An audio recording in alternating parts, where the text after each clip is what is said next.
이것만은 꼭 지켜요. 부모님과 함께 바른 자세로 예배 드립시다. 주일 예배와 같이 단정한 마음으로 예배 드립시다. 헌금도 준비합시다. 예배에 방해되는 행동은 하지 맙시다.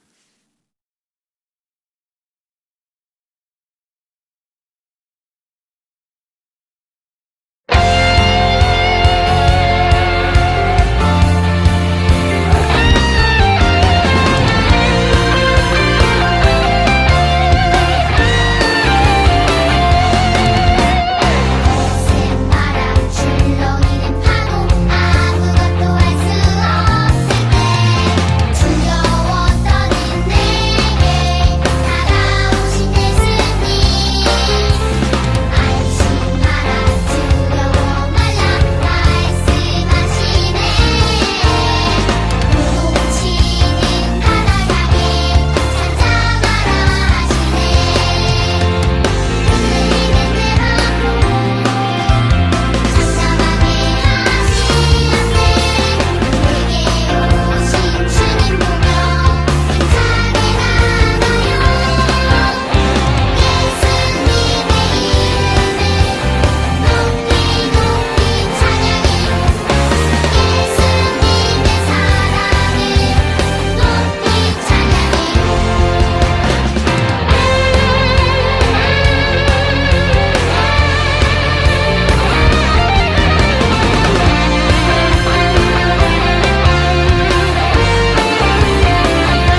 목소리로 다 함께 기도합시다. 하나님, 교회에 나와 예배 드리는 것이 즐겁게 해주세요. 하나님께서 언제나 늘 나와 함께 해주세요. 하나님, 아프지 않고 친구들과 잘 지내게 해주세요. 하나님이 원하시는 멋진 사람으로 만들어 주세요. 하나님을 알지 못하는 친구들이 하나님을 알 수 있도록 해 주세요. 예수님의 이름으로 기도합니다. 아멘.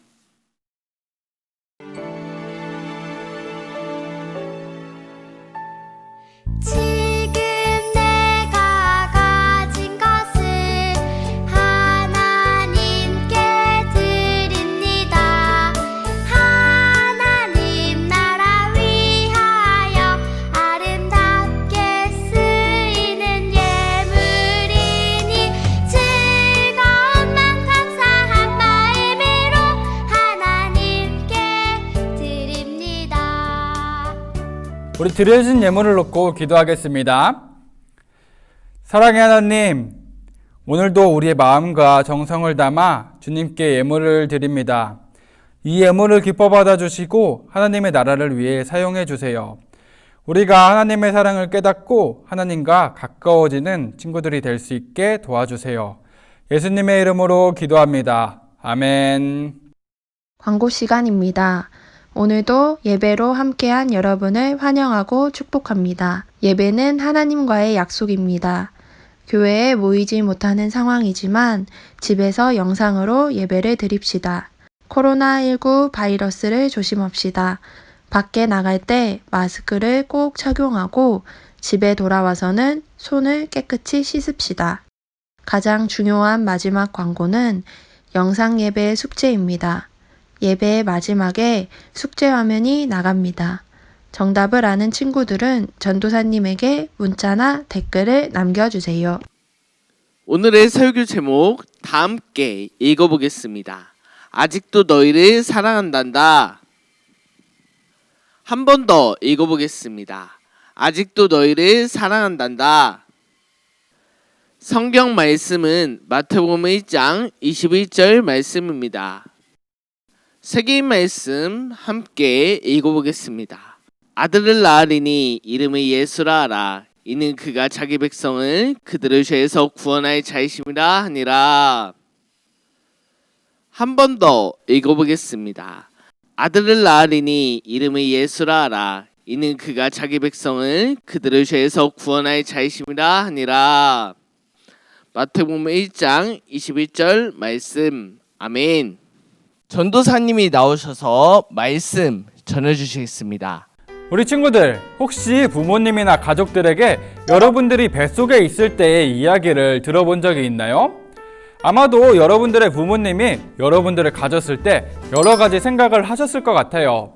어떤 아이가 태어나고 또한 어떻게 생겼을지 궁금하셨을 거고, 또한 이 아이를 어떻게 키우면 좋을지 고민도 하셨을 거예요. 뿐만 아니라 이 아이가 커서 어떤 사람이 될지도 상상을 해보셨을 거예요. 그런데 오늘 말씀해 보니까 태어나기 전부터 어떤 사람이 되고 무슨 일을 하게 될지 정해진 사람이 등장해요. 태어나기 전부터 어떤 사람이 될지 정해져 있다니 참으로 놀랍지 않나요? 갈릴리의 나사렛 마을에서 목수일을 하는 요셉은 마리아와 결혼을 약속했어요. 그러나 결혼식을 올리기도 전에 마리아가 아기를 가졌어요. 요셉은 두려웠어요.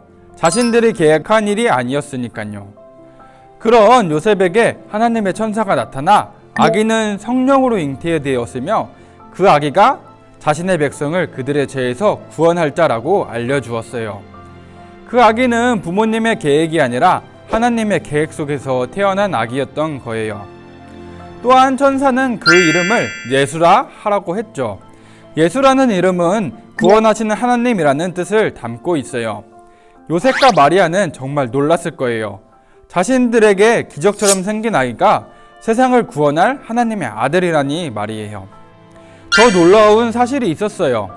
예수님이 태어나기 훨씬 전부터 이미 예수님이 이렇게 태어나실 거라고 예언이 되어 있었어요. 심지어 다윗의 후손으로 태어날 것이라고 구체적인 예언도 있었죠.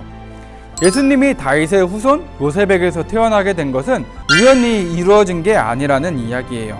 모두 하나님의 놀라운 계획이었어요. 마리아에게 아기가 생기자 요셉이 이 아기를 예수로 키워볼까 마음먹은 게 아니에요. 이 아기를 유대인의 왕으로 세우고자 당시 사람들이나 후대 사람들이 정한 게 아니에요. 이미 오래전부터 하나님께서 선지자를 통해 세상에 약속하셨던 거예요. 우리 친구들, 하나님께서는 왜 우리에게 예수님을 보내주셨을까요? 그리고 왜 예수님을 십자가에 달아 고통을 겪게 하셨을까요? 태초에 사람들은 하나님께 죄를 짓고 하나님과 멀어져 갔어요. 에덴 동산의 아담과 하와도 하나님의 명령을 어겼고 그들의 후손도 하나님을 거역하면서 하나님께 죄를 지었어요. 사람들은 이제 하나님께 죄를 지으면서 불행하고 비참한 삶을 살게 되었어요. 하나님께서는 이 모든 것을 보고 계셨어요. 사람들이 스스로 저지른 일이기 때문에 모른 척 하실 수도 있었고 자신을 모른다고 부정하는 사람들을 미워하실 수도 있었어요. 그 당시 사람들도 하나님께서는 이제 더 이상 우리를 사랑하지 않을 거라고 생각했어요. 하나님께서 우리를 더 이상 사랑하지 않기 때문에 우리는 구원받을 수 없다라고 생각을 했어요.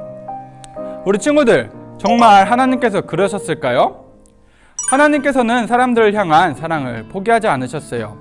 하나님의 계획은 하나님께서 아직까지 사람들을 사랑한다는 것을 보여주시는 것이에요. 하나님께서는 자신과 멀어진 사람들을 되돌리기 위해서 계획을 세우셨어요. 그 계획은 바로 예수님이셨어요. 사람들이 하나님과 다시 만나기 위해서는 죄를 벗어야 했어요. 사람들이 지은 죄를 모두 대신 지고 갈 누군가가 필요했어요. 그래서 하나님께서는 예수님을 보내셔서 우리 죄를 대신해 십자가를 지도록 하신 거예요. 하나님께서는 예수님이 우리에게 어떻게 오실지 예언해 주셨고 그 약속대로 마리아를 선택하여 예수님을 보내셨어요. 임마누엘, 하나님은 예수님의 이름을 임마누엘이라고도 하셨어요. 그 이름의 뜻은 우리를 죄에서 구원하시기 위해 우리 가운데 계시는 하나님이에요. 우리 친구들, 혹시 이런 질문을 하고 싶을 때가 있지 않았나요? 친구들이 나를 미워하는데 하나님도 그러시지 않을까요? 내가 못난 짓을 많이 해서 하나님께서 나를 사랑하시지 않는 것은 아닐까요? 하나님께서는 이렇게 대답하실 거예요. 내가 여전히 너를 사랑한단다. 내가 너를 사랑하지 않은 적은 단 한 번도 없단다. 하나님께서는 분명 이렇게 말씀하실 거예요. 우리를 향한 하나님의 사랑은 언제나 우리와 함께 있고 우리를 향해 있어요. 하지만 하나님을 향한 우리의 사랑은 때론 변하기도 해요. 우리가 하나님을 미워할 때도 있고 원망할 때도 있어요. 하나님을 믿지 않는 사람처럼 살 때가 있고 하나님이 계시지 않는 사람처럼 살 때가 있어요. 하지만 그럴 때에도 우리가 뒤돌아보았으면 좋겠어요. 하나님께서는 여전히 우리에게 손을 내밀고 계실 거예요. 우리가 하나님과 멀어진 것처럼 느껴질 때에도 하나님을 불러보세요. 하나님께서는 우리의 소리를 듣고 계세요. 우리를 향한 하나님의 사랑은 끝이 없고 언제나 영원하다는 것을 기억했으면 좋겠어요. 그래서 날마다 하나님과 가까워지는 우리 친구들이 되었으면 좋겠습니다. 우리 다 같이 기도하겠습니다. 하나님, 하나님의 사랑은 어찌 그리 큰가요? 사람들이 많은 죄를 지었어도 하나님께서는 사람들을 버리지 않고 오히려 예수님을 보내주셨지요. 우리가 하나님께 가까이 갈 수 있게 하셨어요. 우리가 그 사랑을 잊지 않고 늘 하나님을 바라볼게요. 늘 하나님을 사랑할게요. 예수님의 이름으로 기도합니다. 아멘. 다 함께 주기도문하며 예배를 마치겠습니다. 하늘에 계신 우리 아버지여, 이름이 거룩히 여김을 받으시오며 나라의 임하옵시며 뜻이 하늘에서 이룬 것 같이 땅에서도 이루어지이다. 오늘날 우리에게 일용의 양식을 주옵시고 우리가 우리에게 죄 지은 자를 사하여 준 것 같이 우리의 죄를 사하여 주옵시고 우리를 시험에 들게 하지 마옵시고 다만 악에서 구하옵소서. 대개 나라와 권세와 영광이 아버지께 영원히 싸움나이다. 아멘. 오늘 말씀 속에서 예수님의 다른 이름, 우리를 죄에서 구원하시기 위해 우리 가운데 계시는 하나님이라는 뜻을 가진 이 단어는 무엇일까요? 그리고 하나님과 우리는 이것 때문에 멀어졌습니다. 이것은 무엇일까요? 우리 친구들 건강히 얼굴 보고 만날 때까지 안녕.